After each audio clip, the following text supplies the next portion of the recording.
Nous allons aborder maintenant la séquence 11, l'herméneutique christique et apostolique. Qu'est-ce qu'on appelle herméneutique christique?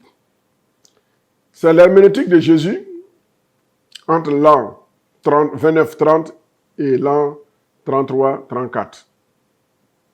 Jésus-Christ ne voyait qu'à travers la loi, les psaumes et les prophètes, l'accomplissement de tout ce qui le concernait. Donc, pour Jésus, l'Ancien Testament parle de lui. Dans Jean 5, 39, dans Luc 24, 27 et le verset 44, c'est de lui que parlent ces écrits. Christ est l'incarnation des Écritures.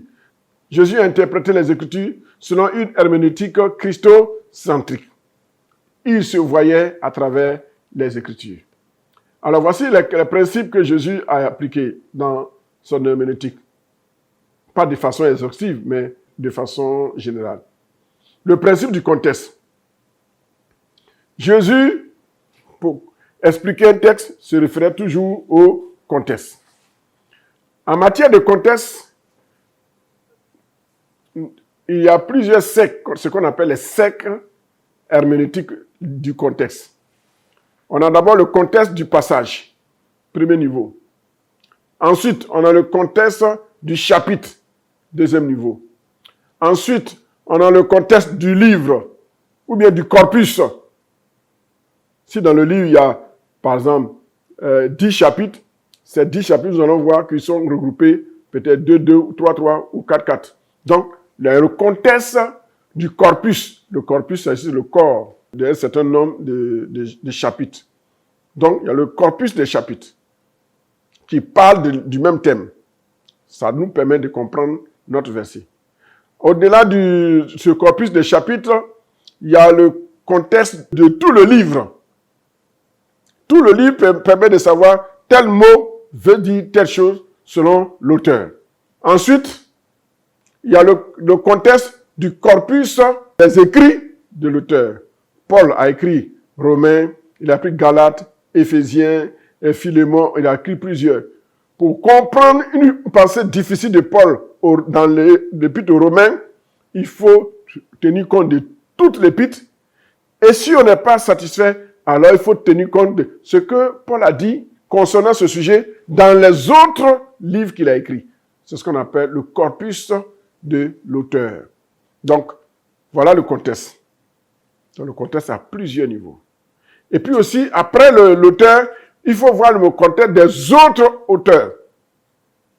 Après avoir vu le contexte des autres auteurs, il faut voir maintenant le contexte de l'Ancien Testament et de toute la Bible. Une manière de dire que un seul contexte ne nous permet pas d'être à l'abri de l'erreur. Il faut plusieurs contextes pour être sûr que ce qu'on dit est ce que l'auteur a voulu dire. Vous pouvez lire Matthieu 22, 41 à 46. Christ interprète le psaume 110, verset 1, à la lumière du contexte de l'Ancien Testament pour proclamer que lui, Jésus-Christ, il est Dieu. Ensuite, on a le principe, la première mention. En herméneutique, ce qu'on appelle le principe de la première mention, c'est le principe selon lequel on se réfère à l'endroit où un thème ou un sujet a été abordé pour la première fois, ou même un mot. C'est ce qu'on appelle le principe de la première mention. Quand on parle de mariage, le principe de la première mention nous réfère, n'est-ce pas, à Genèse chapitre 2. Après le principe de la première mention, nous avons ce qu'on appelle le principe de l'élection. Le principe de l'élection, c'est un principe qui nous permet de comprendre comment Dieu a sauvé, a élu, quel est le principe par lequel il passe pour faire ses choix. Donc, c'est ce qu'on appelle le principe de l'élection. On pourrait donner d'autres passages pour expliquer, mais je pense que vous trouverez tous ces détails-là dans votre polycope. Donc, il y a plusieurs principes que Jésus-Christ a utilisés, plusieurs principes que Jésus-Christ a exploités, plusieurs principes que même ses apôtres, ses disciples ont utilisé. Donc, le principe de l'élection, il est en rapport avec ce que nous venons d'expliquer. Il y a également le principe de l'alliance. Ce principe explique que Dieu a fait alliance avec Israël. Dieu a fait alliance avec certaines personnes. Pour comprendre la théologie qui se dégage de ces passages, il faut souvent faire référence à ce principe-là. Après le principe de l'alliance, il y a le principe de la division ethnique. Il se focalise d'abord sur le choix que Dieu fait de certains peuples pour un but. Par exemple, les 12 tribus d'Israël, en Matthieu 10, versets 5 à 6. En parallèle avec Jérémie 23, versets 1 à 4. Jérémie 23, versets 1 à 4. Il y a également un autre principe qui nous aide à faire une bonne interprétation. C'est ce qu'on appelle le principe chronométrique. C'est-à-dire le principe qui est lié au temps, qui exige de faire recours au temps, comprendre les temps. Quand par exemple la Bible dit un temps, 2 temps et la moitié d'un temps. Ça, c'est le principe chronométrique qui est utilisé ici. Il apparaît beaucoup plus dans Daniel chapitre 11 et dans Apocalypse également. Vous pourrez lire Luc 21, versets 20 à 24. Donc, le principe du temps. Il ne faut pas interpréter le temps de façon littérale quand il s'agit du principe chronométrique. On a le principe christocentrique. Jésus-Christ l'a utilisé pour lui-même. On a le principe moral. Le principe moral, Christ l'a utilisé pour interpréter les temps immoraux de Noé. Donc, le principe moral, quand on parle dans un passage, quand on parle du péché et des dégâts du péché, alors on fait allusion à ce qu'on appelle le principe moral. Donc, en interprétant, il faut mettre l'accent sur la morale qui se dégage du texte. C'est ce qu'on appelle le principe moral. On a également le principe symbolique. Donc, des symboles. Symboles. Donc, une manière de représenter quelque chose. Le mot symbole, c'est une forme d'allusion, une chose qui représente une réalité. Par exemple, le pain symbolise le corps de Christ. Le vin symbolise son sang. On parle de symboles. Ce n'est pas une réalité physique, mais c'est un symbole. On a également le principe parabolique. Dans Matthieu 13, et dans Matthieu 13, il est question des paraboles. Les paraboles, c'est une manière de parler. Et Jésus utilisait beaucoup les paraboles pour parler. Parce qu'à son époque, le peuple de son époque était plus favorable aux paraboles qu'aux discours philosophiques et rationnels. L'autre principe, le principe typique ou typologique. Ici, le type se trouve dans l'Ancien Testament, c'est-à-dire l'objet qui symbolise une réalité. Et ce qui est l'accomplissement dans le Nouveau Testament est appelé l'antitype. Le type, c'est-à-dire ce qui sert d'allusion, qui sert d'image, se trouve dans l'Ancien Testament. Et l'antitype se trouve dans le Nouveau Testament. Il ne peut pas avoir de type et d'antitype en même temps dans le même passage. Non. Le type est antérieur et l'antitype est postérieur. Par exemple, Jonas a été le type de Jésus-Christ dans sa mort et dans sa résurrection. Joseph a été le type de Jésus-Christ. Vous voyez? David a été le type de Jésus-Christ en tant que roi. Donc, la typologie est sectorielle. Il y a des secteurs, il y a chaque niveau. Donc, nous voyons ici que l'herméneutique christique a utilisé tous ces principes théologiques dont nous venons parler. Qu'en est-il de l'herméneutique de la période apostolique des apôtres? À partir de l'an 26 avant Jésus-Christ jusqu'à 95 après Jésus-Christ. L'herméneutique à cette époque est un mélange de littéraire et d'allégorique. Mais c'est l'approche littéraire qui a prévalu. La méthode allégorique, qu'est-ce que c'est? La méthode allégorique a pour but de faire dire une vérité en s'appuyant sur une autre image. Et le leader de cette herméneutique allégorique, il fut le théologien Origène. Pour Origène, Le sens littéral de certains récits de l'Écriture n'est pas le vrai sens. Il les regarde comme des simples histoires pour illustrer une vérité. La vérité vraie, elle est cachée derrière le texte. Donc, ce que le texte dit, littéralement, est un prétexte. Mais la vérité, la vraie réalité, se trouve cachée dans le texte. Et il faut décortiquer. C'est allégorisant. Vous dirons, par exemple, quand Jacob s'est couché, les pierres qu'il a prises pour faire son oreiller, ces pierres ne sont pas de vraies pierres, mais ce sont des réalités spirituelles. Il a communiqué dans le monde mystique avec le ciel et là, il a obtenu certaines révélations. Les allégorisants aussi vont vous dire que les 2 pièces de monnaie que le bon samaritain a donné à sa victime qu'il a envoyée à l'hôpital, ce n'est pas 2 pièces d'argent. Mais derrière ces 2 pièces d'argent, il faut voir, n'est-ce pas, l'Ancien et le Nouveau Testament. Mais là où il faut rire, c'est qu'au moment où Jésus raconte cette histoire, le Nouveau Testament n'existe pas. Mais ils vont vous dire, non, mais comme Jésus est Dieu, il a vu d'avance que le Nouveau Testament allait venir, donc ça part de l'Ancien et du Nouveau Testament. Vous voyez, l'allégorie rentre dans la spéculation philosophique. Les platonistes disaient que il y a le monde sensible et il y a le monde intelligible.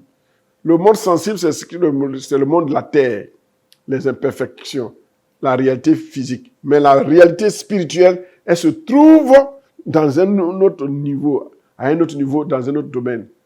Donc pour eux, l'approche allégorique était la meilleure. Mais disons qu'à cette époque apostolique, c'est la méthode littérale qui a prévalu. En plus de tous les principes herméneutiques de Jésus, les apôtres ont ajouté au moins quatre autres principes. Lesquels? Le premier principe, c'est ce qu'on appelle le principe de la mention comparative. Romains 3, versets 1 à 23. C'est un principe qui utilise une comparaison pour faire comprendre une vérité. Soit c'est une comparaison, soit c'est un contraste, c'est-à-dire une opposition, pour mettre en lumière une vérité. Par exemple, dans Jean 3, 14, Jésus utilise ici le principe de la comparaison, la mention comparative pour parler.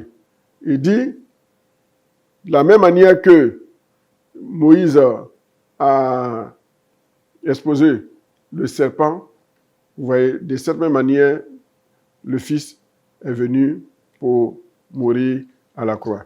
Lisons ce passage, Jean 3, 14. Et comme Moïse éleva le serpent dans le désert, il faut que de même le Fils de l'homme soit élevé, afin que quiconque croit en lui ait la vie éternelle. Donc, vous voyez, ça c'est ce qu'on appelle le principe de la mention comparative. Il y a également notre principe, le deuxième principe, c'est le principe de la mention progressive. C'est un principe qui tient compte de la progression diachronique d'une vérité dans toutes les Écritures avant d'asseoir cette vérité.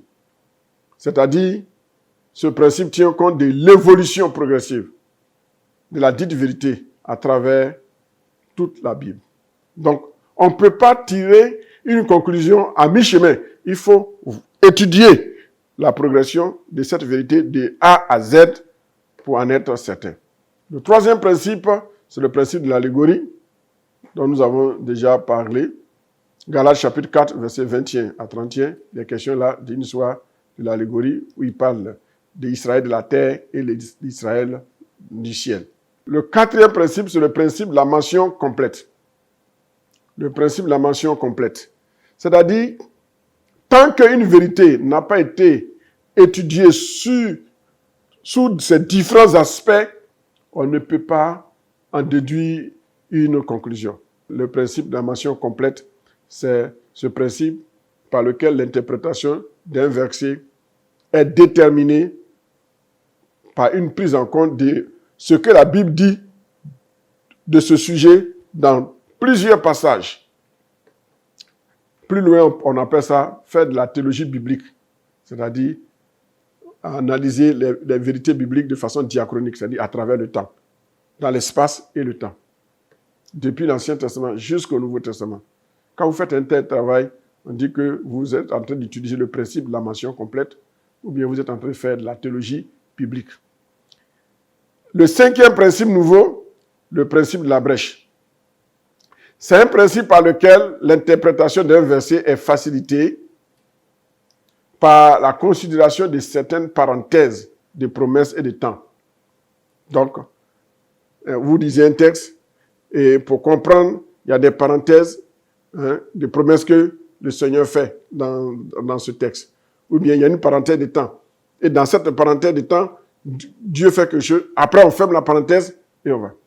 Par exemple, quand vous voyez l'histoire de Joseph, dans le chapitre 37, Joseph est vendu. Donc, vous voyez l'histoire. On nous parle de Joseph. Au chapitre 38, on voit une parenthèse. Le péché de Judas. Après ce péché de Judas, au chapitre 39, on revient sur Joseph. Et on ne parle de Joseph jusqu'à la fin. Donc, vous voyez que le chapitre 38 est une brèche. C'est-à-dire une parenthèse qui est faite. Et cette parenthèse se referme quand le but a été atteint. Est-ce que vous comprenez? Voilà, c'est ce qu'on appelle le principe de la brèche. En conclusion, l'herméneutique apostolique prend sa base dans l'herméneutique christique et y apporte une valeur ajoutée à travers au moins 5 nouveaux principes herméneutiques. Voilà ce que nous pouvons retenir de ce cours. Abordons à présent la séquence 12, une approche historique de l'herméneutique judéo-chrétienne durant la période de l'an 475 avant Jésus-Christ jusqu'à l'an 2000 après Jésus-Christ. Nous allons évoluer depuis l'ancien temps avant Jésus-Christ jusqu'à Jésus-Christ. Nous n'allons pas le faire de façon chronologique pour ne pas vous embrouiller, mais il faut plutôt prendre, nous allons commencer à partir du Nouveau Testament. Donc, prenons à partir de l'an 195 jusqu'à l'an 2000. Donc, je vous dis bien que nous allons sauter une grande partie historique, c'est-à-dire du 5e siècle avant Jésus-Christ jusqu'au 1er siècle. Cette partie, nous la sautons volontairement. Alors ici, nous allons faire un survol. On ne peut pas voir tout en détail, mais ce sera un survol que nous allons faire. Premier élément dans notre approche, on a l'herméneutique christique, voire séquence 11. Deuxièmement, l'apostolique, c'est de l'an 25 à l'an 100. Troisièmement, nous avons l'herméneutique patristique. Patristique, c'est-à-dire la période des pères de l'Église. Du 1er siècle, l'an 95, l'an 100, à 600.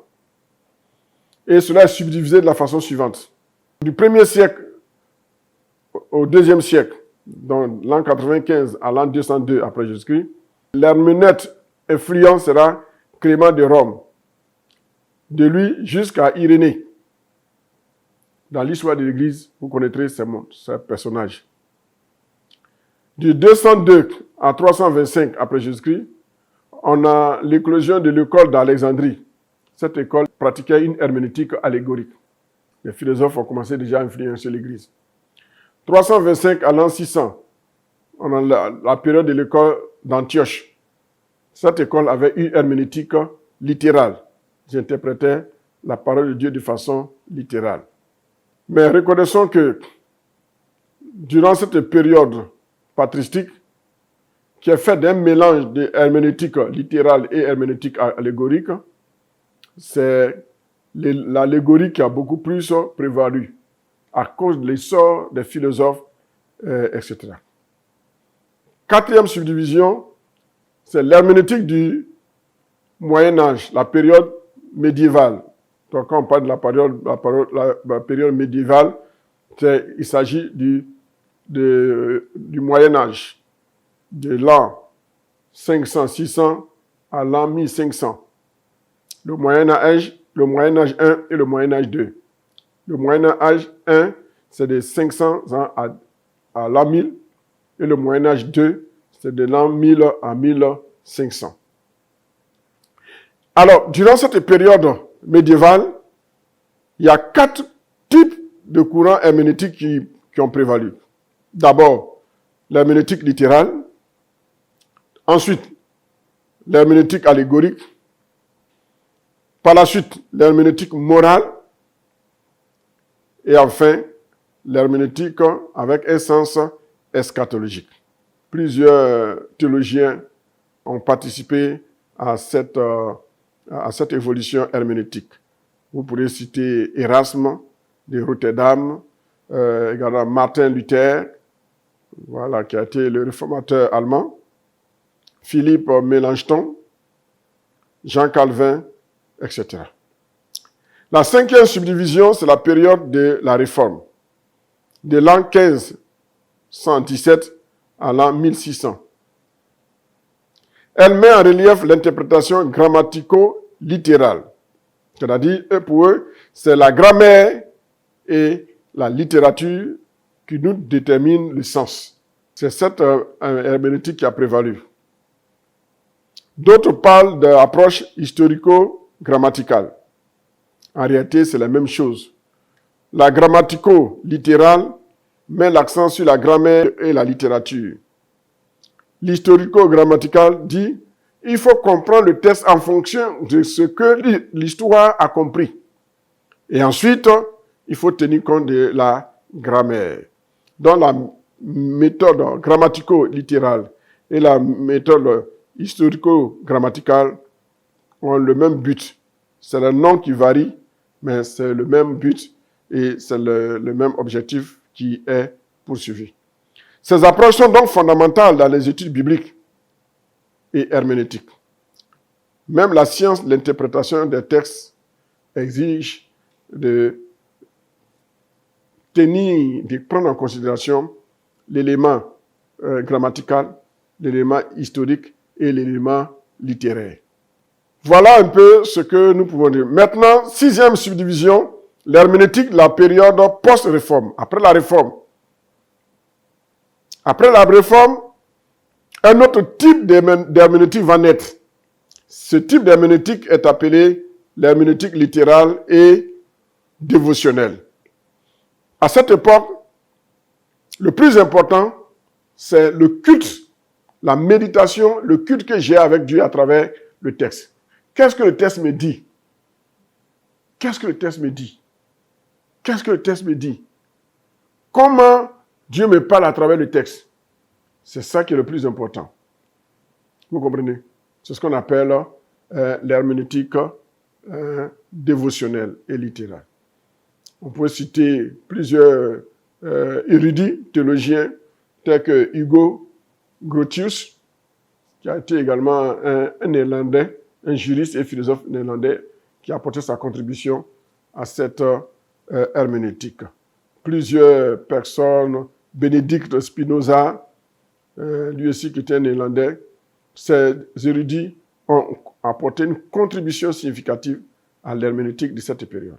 7e subdivision, l'herméneutique de la période moderne, de 1800 à l'an 2000, et on pourrait dire et plus. Ici, cette herméneutique, aujourd'hui, au XXe siècle, au XXIe siècle, est marquée par une herméneutique littérale. C'est ainsi que le XVIIIe siècle, on a vu des hommes comme des Jonathan Edwards, Auguste Ernesti, on a vu Joam Salomon, et le XIXe siècle, on a eu des érudits comme des Friedrich, cet homme qui est le père de l'herméneutique moderne. C'est lui qui a introduit l'idée de comprendre un texte, qui a introduit l'idée selon laquelle comprendre un texte implique de se placer dans la situation historique de son auteur. Donc pour lui, pour comprendre un texte, il faut te replonger dans la condition historique. Il faut traverser l'espace et le temps, la distance géographique, la distance culturelle, la distance sociologique, pour pouvoir comprendre comment l'auteur a compris, comment les destinataires ont compris le texte. L'herméneutique du XXe siècle, on a Martin Heidegger, ce philosophe allemand qui a révolutionné l'herméneutique. Son herméneutique a mis l'accent sur l'existence pré-interprétative comme condition de toute compréhension. Ça veut dire quoi? L'existence pré-interprétative. C'est-à-dire, il faut te mettre dans une existence avant d'interpréter le texte. C'est-à-dire, mets-toi à la place. Mets-toi à la place des personnes qui vivaient avant d'interpréter le texte. C'est une des conditions pour comprendre. On a également Gadamer, voilà, qui a été élève de Heidegger. Lui aussi, il a fait une œuvre qu'on appelle Vérité et méthode. Il explore comment la compréhension est influencée par les traditions historiques et culturelles. Donc, tant qu'on ne comprend pas les traditions historiques et culturelles, il est difficile de comprendre un texte. Ces différents érudits ont contribué de manière significative à l'évolution de l'herméneutique. Ils ont élargi ainsi les horizons au-delà de l'interprétation textuelle pour inclure une compréhension globale des phénomènes humains. Leur travail a influencé divers domaines, allant de la théologie à la philosophie, à la critique littéraire, etc. Ces figures ont contribué de manière significative à l'évolution de l'herméneutique, chacune dans leur contexte religieux et culturel, en posant les bases des méthodes modernes d'interprétation des textes sacrés. Leur travail a non seulement influencé la théologie et la pratique religieuse de leur temps, mais continue également d'affecter les études bibliques et herméneutiques aujourd'hui. Donc, chers étudiants, ici, il suffit de comprendre que nous avons étudié l'herméneutique de façon générale, dans un contexte académique, théologique académique. Ce n'est pas l'herméneutique qui est restreinte à l'Église, mais on a ouvert notre compréhension à un niveau, à un spectre académique. Dans la pratique, dans l'homilétique et l'exégèse, vous pourrez voir de façon pratique, de façon simplifiée, la place de l'herméneutique. Mais ici, en tant qu'un cours académique théologique, nous avons fait un tour d'horizon. Voilà, que le Seigneur vous bénisse. Les 2 derniers modules, nous parlerons de l'application de l'herméneutique, comme on applique l'herméneutique dans la prédication, dans la préparation d'un message, et quelles doivent être les qualités d'un herméneute, celui qui interprète la parole de Dieu, quelles doivent être ses qualités. Et ça, nous le verrons dans le dernier module, le module 5. Que le Seigneur vous bénisse, que sa grâce et sa faveur soient votre partage. Je ne vous donne pas de devoir de maison aujourd'hui, parce que ce cours, aujourd'hui, il est un peu dense, et je vous donne le temps de mieux le digérer. Vous allez recevoir très très bientôt le syllabus, et vous pourrez revoir ce que vous n'avez pas pu bien noter. Que le Seigneur vous bénisse. Amen. Seigneur, merci pour ta grâce. Merci pour ta faveur. Merci parce que tu ouvres l'intelligence des étudiants pour comprendre. Que toute la gloire te revienne. Au nom de Jésus. Amen.